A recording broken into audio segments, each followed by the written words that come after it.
Halo, selamat datang di channel Ayo Les. Channel ini menyediakan berbagai macam materi pelajaran, soal dan pembahasan, serta beberapa eksperimen sains. Namun, sebelum lanjut, silahkan klik like, subscribe, dan jangan lupa tekan tombol loncengnya supaya Anda tidak tertinggal video-video selanjutnya. Assalamualaikum warahmatullahi wabarakatuh. Salam sejahtera untuk kita semua. Semoga kita selalu dalam keadaan baik dan dalam lindungan Tuhan Yang Maha Esa. Bersama kakak Khairul Huda dari channel Ayo Les. Pada kesempatan kali ini kita akan membahas penilaian akhir semester ganjil tahun pelajaran 2021-2022. Di sini masih kakak kosongkan tahunnya dengan tujuan apabila adik-adik menemukan video ini ataupun belajar tentang materi prakarya kelas 7 adik-adik di tahun 2024 ataupun 2025 ketika kurikulum di Indonesia masih menggunakan kurikulum 2013, soal ini masih sangat sesuai karena soal-soal ini dibuat berdasarkan kisi-kisi dari kurikulum 2013 untuk mata pelajaran prakarya kelas 7. Baiklah adik-adik semua, mari kita mulai mengerjakan soal mulai dari soal nomor 1.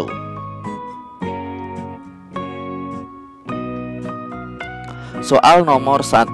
Berikut merupakan jenis serat yang dibuat dari tumbuhan yaitu A. Wol, B. Sutra, C. Mineral, S. Bes, ataupun D. Linen. Jawaban yang paling tepat adalah yang Do, linen. Kenapa? Karena wol itu bukan, wol itu dari domba. Kemudian sutra ini bukan, dari ulat.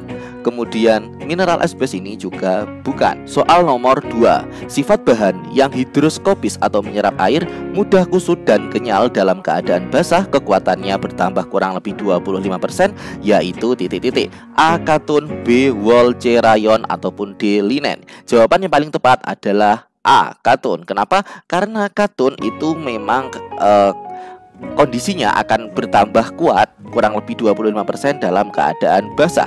Kemudian juga mudah menyerap air. Makanya kain katun itu sering sekali dipakai untuk membuat kaos bagi para yang suka olahraga.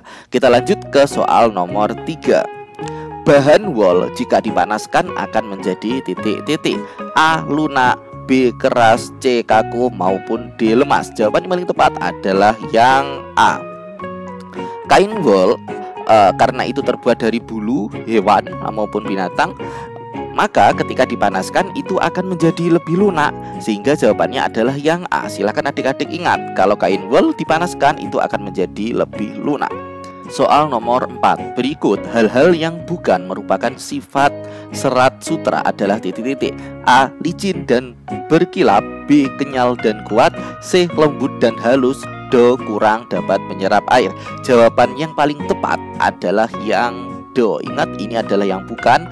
Kenapa kok gitu? Karena yang A, licin dan berkilap, ini adalah salah satu sifat dari sutra. Kemudian kenyal dan kuat, ya ini sifat dari sutra. Kemudian lembut dan halus juga sifat dari sutra. Dan yang Do itu bukan. Kenapa? Karena sebenarnya sutra itu memiliki daya serap ataupun daya hisap air yang sangat tinggi.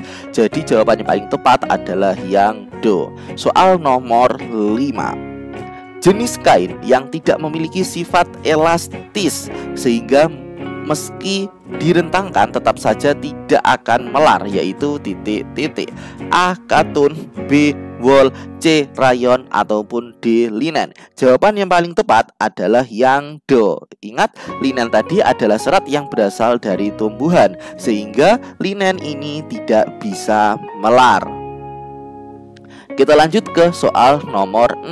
Tahapan pertama saat akan melakukan perencanaan karya seni dari bahan serat adalah A. Mempersiapkan alat dan bahan, B. Menggali ide, C. Identifikasi kebutuhan, ataupun D. Membuat sketsa karya. Jawaban yang paling tepat adalah yang C. Jadi sebelum kita membuat perencanaan karya seni, maka yang harus kita lakukan adalah identifikasi kebutuhan serat yang dipakai itu apa, kemudian ada di mana. Kita harus identifikasi terlebih dahulu. Kemudian kita akan menggali ide, mempersiapkan alat dan bahan, dan membuat sketsa karya. Jadi jawaban yang paling tepat yang untuk tahapan pertama yaitu yang C, identifikasi masalah. Baik, kita lanjut ke soal selanjutnya, soal nomor 7. Bagian eceng gondok yang digunakan untuk bahan kerajinan anyaman yaitu titik-titik. Kalau di sini ditanyakan adalah bagiannya, berarti yang paling tepat adalah yang B. Jadi yang dipakai untuk membuat anyaman yang berasal dari eceng gondok itu adalah tangkainya, bukan daunnya, bukan akarnya, bahkan ataupun bukan bunganya. Jadi jawaban yang paling tepat adalah yang B. Kita lanjut ke soal nomor 8. Berikut ini merupakan produk yang berhubungan dengan tekstil kecuali titik-titik. A. Benang, B. Kain, C. Pakaian, ataupun D. Kerajinan. Jawaban yang paling tepat karena di sini yang diminta adalah kecuali, yaitu yang D. Benang ini salah satu bentuk dari tekstil, kain ini juga pakaian, ini merupakan hasil akhir dari produk tekstil. Jadi yang paling tepat adalah yang D. Kita lanjut ke soal nomor 9. Tenun, rajut, renda, kempa, dan benang tunggal merupakan jenis bahan tekstil menurut jenis titik-titik. A. Produk, B. Bahan, C. Warna, ataupun D. Konstruksi. Jawaban yang paling tepat adalah yang D. Tenun, rajut, renda, kempa, dan benang tunggal itu merupakan jenis bahan tekstil yang digolongkan berdasarkan jenis konstruksinya ataupun jenis pembentuknya, bahan dasarnya. Oke, kalau produk ini bukan, bahan ini juga bukan, warna ini tidak ada pengaruhnya. Berarti yang paling tepat adalah yang D. Kita lanjut ke soal nomor 10.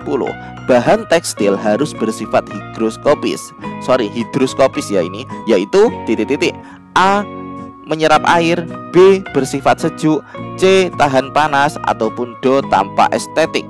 Jawaban yang paling tepat adalah yang A. Higroskopis itu adalah mudah menyerap air. Kita lanjut ke soal nomor 11. Berikut ini adalah sifat yang dimiliki oleh kantong kresek plastik kecuali titik-titik.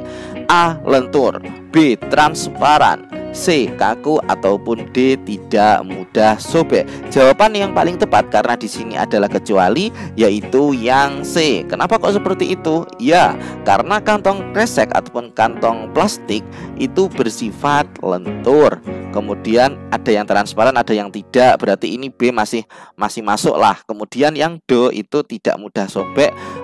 Ini juga masuk karena kantong kalau mudah sobek gimana mau dibuat wadah kan gitu. Berarti jawaban yang paling tepat adalah yang C, kecuali kaku. Kalau kantong kresek itu kaku, maka akan susah untuk dipakai kayak gitu. Kita lanjut ke soal nomor 12. Langkah awal sebelum memulai pembuatan kerajinan dari kantong plastik bekas yaitu ataupun adalah titik-titik. A. Membuat pola, B. Mencuci dan mengeringkannya, C. Memotong sesuai dengan kebutuhan dan ukuran, ataupun D. Merangkai pada sebilah kawat. Jawaban yang paling tepat adalah yang B. Jadi sebelum kita mengolah plastik bekas untuk kerajinan, tahapan pertama yang harus kita lakukan adalah mencuci dahulu dan mengeringkannya. Jangan sampai kertas itu kotor dan tidak tahu asalnya dari mana, langsung kita buat kerajinan.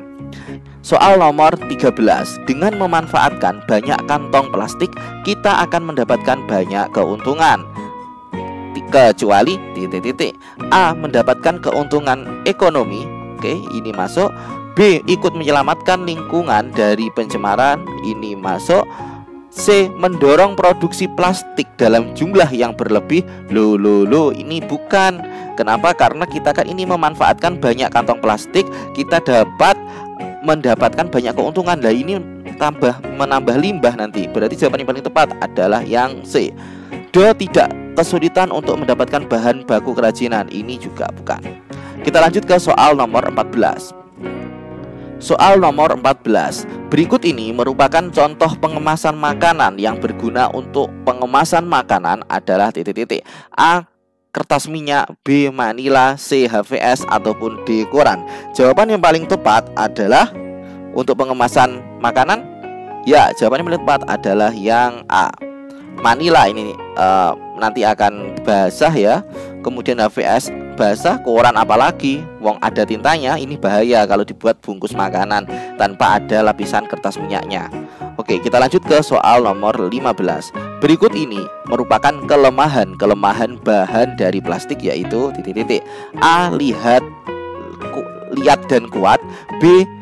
Tidak tahan panas. C. Ringan. Ataupun D. Tidak mudah pecah. Nah, di sini ditanyakan adalah kelemahan dari bahan plastik. Berarti kuat, ya ini adalah kelebihannya. Kemudian ringan, ini adalah kelebihannya. Tidak mudah pecah, ini juga kelebihannya. Berarti salah satu-satunya kelemahan di soal ini adalah yang B. Berarti jawabannya yang B, tidak tahan panas. Ini merupakan kelemahan dari plastik ya. Kenapa kok seperti itu? Karena ketika plastik dikasih air yang mendidih atau suhu yang tinggi, maka akan menyebabkan pecah ataupun rusak, bahkan bisa terbakar, meleleh. Oke, kita lanjut ke soal nomor 16. Berikut ini merupakan karya kerajinan yang dapat dibuat dari bahan bubur kertas, yaitu titik-titik. A. Topeng, B. Mozaik, C. Kolase, ataupun D. Anyaman keras. Jawaban yang paling tepat untuk soal nomor 16 adalah yang A. Ya. Kenapa kok A? Karena A ini merupakan karya kerajinan yang mana bisa dibuat dengan bahan bubur kertas. Dengan cara apa itu dibuatnya? Dengan cara mencetaknya. Oke, kita lanjut ke soal nomor 17. Berikut ini, soal nomor 13. Soal nomor 17. Jenis kertas yang paling mudah digunakan untuk membuat bubur kertas adalah kertas titik-titik. A. Koran, B. HVS, C. Manila, ataupun D. NCR. Jawaban yang paling tepat adalah yang A. Kenapa? Karena kertas koran itu sifatnya mudah hancur ketika dikasih rendaman air ataupun ketika direndam di dalam air, sehingga koran itu sangat mudah untuk dijadikan bubur kertas. Soal nomor 18. Teknik yang dapat kita lakukan untuk membuat karya dari kerajinan bubur kertas, yaitu kecuali titik-titik. Nah, di sini ditanyakan beberapa teknik yang bisa dipakai untuk membuat kerajinan bubur kertas. Kecuali ya, berarti yang tidak bisa dipakai.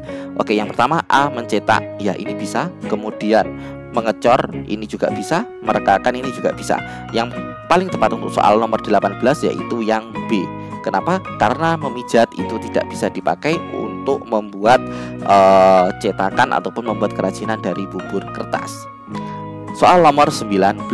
Berikut ini yang bukan merupakan teknik 3M dalam pengolahan karya seni adalah titik-titik. A. Menggunting, B. Merekat, C. Melipat, ataupun D. Menggambar. Jawaban yang paling tepat untuk soal nomor 19 adalah menggambar. Soal nomor 20. Tahap paling awal pada saat melakukan perencanaan karya seni adalah titik-titik.